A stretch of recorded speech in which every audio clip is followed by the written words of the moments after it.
L'univers dans son immensité. Et au milieu de tout ça, moi. Des milliards de galaxies. Et dans chacune, des milliards d'étoiles. Et tournant autour de ces milliards d'étoiles, des milliards de planètes. Et sur une seule d'entre elles, moi, l'être humain. Comment est-ce que c'est possible? Comment est-ce que quelque chose de si unique, de si différent a pu apparaître? Comment? Oh, ça va, t'es pas assez exceptionnel. Bon bah, pour qui tu te prends pour me parler comme ça, toi? Je suis ta petite voix intérieure. Tu sais, celle qui a toujours raison. Ouais, celle dont je me rappelle quand c'est trop tard, ouais, je te connais. Je suis bien plus que ça encore.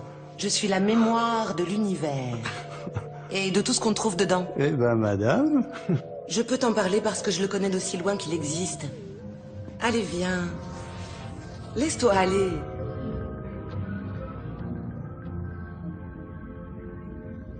Pense maintenant aux choses telles qu'elles sont et non telles que tu les vois. Ah ouais, elles sont comment? Comme ça. C'est joli. De ce point de vue, toutes ces planètes, ces étoiles, tout ce qui peuple l'univers se ressemble, non? C'est beau. Pourquoi? Tout simplement parce que tout est formé des mêmes composants. La matière première commune à tout, ce sont les atomes. Ah bah bien sûr, les atomes, je connais les atomes. La Terre, pareil. Un énorme tas d'atomes. Ah bah elle, on la reconnaît toujours. Mais aussi la mer, les fleuves, les montagnes, tout est atome. La ville, les voitures, tout ce que l'homme a construit, un immense Lego d'atomes. La cafetière. Eh oui, maintenant, il faut que tu regardes tout ce qui t'entoure comme ça. Tes appareils ménagers, tes vêtements, le mobilier, et ton cactus pareil. Et là, dans l'aquarium... Non, non, non, non, non, pas mes poissons rouges, Oh, là. mais... Eh, c'est des animaux comme moi. Faudra me passer sur le corps. Mais avec plaisir. Qu'est-ce que tu fais là avec tes petits poings, là? Arrête. J'ai rien à voir avec ça, moi. Non, mais faut pas exagérer, là. Stop. Moi, non. Tous les objets sont faits d'atomes, d'accord? C'est parce qu'ils sont faits de cette même matière première qu'on peut faire du recyclage. Mais moi, je suis un être humain. On me recycle pas. Je suis un être à part. J'ai des rêves, j'ai des désirs, j'ai des soucis, j'ai une douleur au dos, là. Atomique. Tout est atomique. Ma chair, mon sang, c'est des atomes, peut-être. Ah oui? Il y aurait autre chose que des atomes dans cette chair et ce sang? Je peux regarder d'un peu plus près. Qu'est-ce que tu vas chercher, là? Ta nature atomique. J'explore ta nature atomique. Au début, c'est encore un peu gros. Il y a l'épiderme, des fibres musculaires. Mais de quel droit tu pénètres mon intimité? Si je m'enfonce un peu dans tes muscles, je trouve des cellules. En creusant un peu plus, un noyau. Qu'est-ce que tu trouves? Des chromosomes. Et encore un étage plus profond, l'ADN. Tu sais ton patrimoine génétique. Cette grosse molécule est un long collier composé lui-même de molécules plus petites. Les bases de l'ADN. Oui, et je connais l'ADN. Et de quoi sont faites ces bases? D'atomes. Des assemblages d'atomes. Du carbone, de l'hydrogène, de l'oxygène, de l'azote. C'est pareil pour les protéines. Un assemblage d'acides aminés composés eux-mêmes d'atomes. Bon, sors de là maintenant. D'accord, d'accord. Tiens, j'en profite. L'os, là. C'est une structure à base d'atomes de... Des tomes d'os? Ça s'appelle des atomes de calcium. Un type d'atome parmi ceux qui composent ton corps. Y a rien d'autre à chercher là-dedans. Tu es tout atome. Il y a quand même une différence entre cette chaise et moi. Ma conscience atomique, qu'est-ce qu'elle en dit? Elle en dit que la différence fondamentale, c'est l'assemblage des atomes. Accroche-toi, ça va secouer.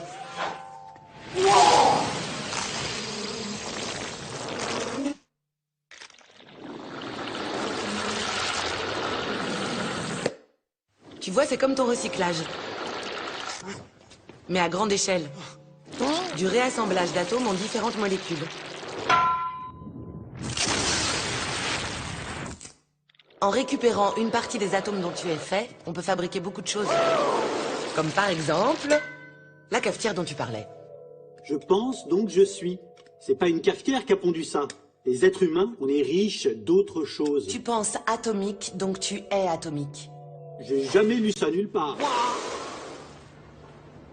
L'histoire de l'atome, c'est quand même 2500 ans à peu près d'histoire depuis Démocrite au 5e siècle avant Jésus-Christ jusqu'aux nanotechnologies qui permettent de voir et manipuler aujourd'hui les atomes. Mais dans cette longue histoire, il y a un épisode qui est très particulier parce qu'il est relatif à la multiplicité des atomes. C'est l'effort pour classer les éléments chimiques en fonction de leurs atomes. Et c'est donc la classification périodique des éléments chimiques de Mendeleïev en 1869. Alors Mendeleïev a eu l'idée de disposer tous les éléments d'après le poids atomique croissant et il a ainsi ordonné tous les éléments connus à l'époque. Il a observé qu'il y avait une progression arithmétique dans la croissance des poids atomiques, parce qu'ils allaient du plus léger au plus lourd, et que ces proportions étaient à peu près identiques. Comme ça ne marchait pas tout à fait, il s'est dit il doit y avoir un élément qu'on ne connaît pas là. Parmi les éléments les plus lourds, notamment le thorium et l'uranium, il a laissé une case vide déjà entre les deux, mais il a laissé plein de cases vides au-delà de l'uranium. La nouveauté, c'est que vraiment il a embrassé tous les éléments connus à l'époque, non seulement les éléments connus, mais ceux qui étaient à découvrir. Aujourd'hui encore, il y a des gens qui essayent de proposer des nouvelles classifications. Mais il reste que dans tous les laboratoires de chimie, la classification standard, c'est celle-ci qu'on trouve partout, accrochée, qui est une sorte de charte de la chimie, et vous la trouvez de Paris à Berkeley, en Chine, partout. C'est vraiment la charte universelle, une sorte d'alphabet de la matière. Et tout s'est passé comme Mendeleïev l'avait prévu? Depuis cette époque, plus personne ne conteste cette vision d'un monde fait d'atomes. On l'appelle le tableau de Mendeleïev. Et ça fait combien d'atomes au final? Une centaine de types d'atomes différents, dont 92 présents naturellement sur Terre. Des petits et des gros, des rares et des fréquents, des agités et des calmes. Et tout ça, c'est dans moi? Non, pas tout, non. Mais une bonne partie, oui.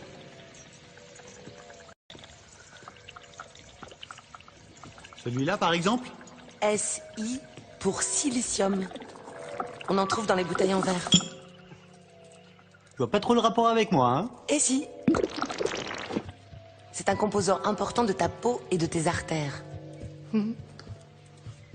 Ah bah, le fer, bah je connais le fer. J'en ai dans ma cafetière. Ou encore dans l'hémoglobine de ton sang. Ah, c'est pour ça que j'ai une santé de fer. Attends, me dis rien. C'est comme carbone? Ah, on peut tout faire avec ça. Oh, j'avais bien dit que c'était exceptionnel. Désolé mon vieux, mais chez toi c'est pas des diamants. C'est plutôt ton cholestérol. Oh. Ça, le freux. J'adore le freux. J'en ai dans mon corps, non? Ah non, c'est bien trop rare mon vieux. C'est du francium. Aux dernières nouvelles, il n'en existe que quelques grammes à l'intérieur de la croûte terrestre. Une dizaine en tout. Bon, et j'en ai combien au total de cette collecte dans mon corps? Une vingtaine d'éléments chimiques. L'azote, l'hydrogène, l'oxygène, le potassium, le manganèse. Si je devais te décrire... Ah bah, tu dirais que je suis un homme d'environ 40 ans, blond, aux yeux bleus, l'air vif et intelligent, à qui on la fait pas, que je Non, dois... moi, si je devais te décrire, j'utiliserais une autre formulation. Quelque chose comme ça. H 15750, N 310, O 6500, C 2250, CA 65, P 48, K13, S 15, NA 10, CL 6, MG 3, On peut FE1. pas réduire un être humain à une formule chimique. Tu connais vraiment rien aux hommes. Hein. La larme au coin de mon œil, c'est des atomes, ça? La larme au coin de mon œil, c'est du sentiment, ça, madame? La larme, c'est de l'eau. Donc plein d'atomes d'oxygène et d'hydrogène. Et en plus, c'est plein de sel. Donc plein d'atomes de chlore et de sodium. Il y a quand même une différence entre tous ces atomes et moi. Eh ben non. Regarde. Si on analyse ta bouteille de lait, on y trouve du carbone et de l'hydrogène. Et si on assemble différemment ces atomes, tu sais bien ce que l'on peut fabriquer. Oui, je sais. Il mange d'anorak. Et pour la cafetière, c'est encore plus simple, non? Tu vois?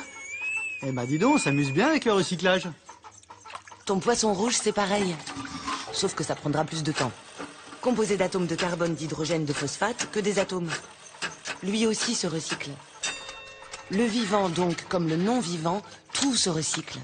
Quand même, j'ai bien un truc à part. Un atome qui fait que je suis si particulier. Un atome qui n'existerait que chez toi? Non mais tu rêves. Avec ces 92 éléments chimiques, tous les jours on refait le monde. Allez, suis-moi. Ici. Là, viens. Par ici. Eh, tu veux pas me remettre ma tête de tous les jours?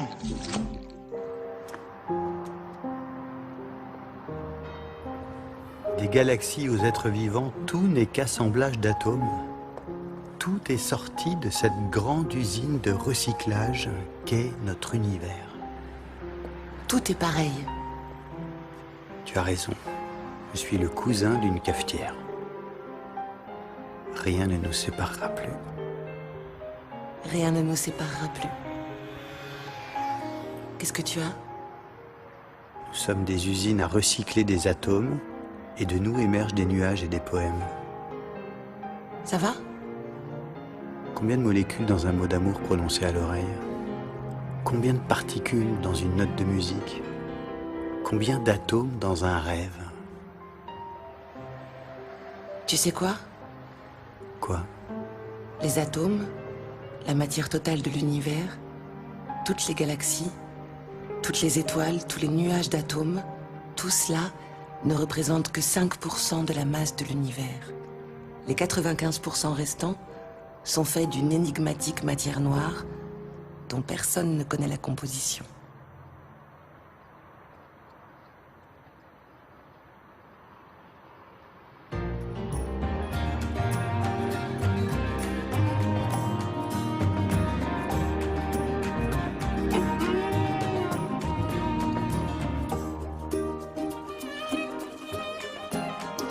Tout de suite.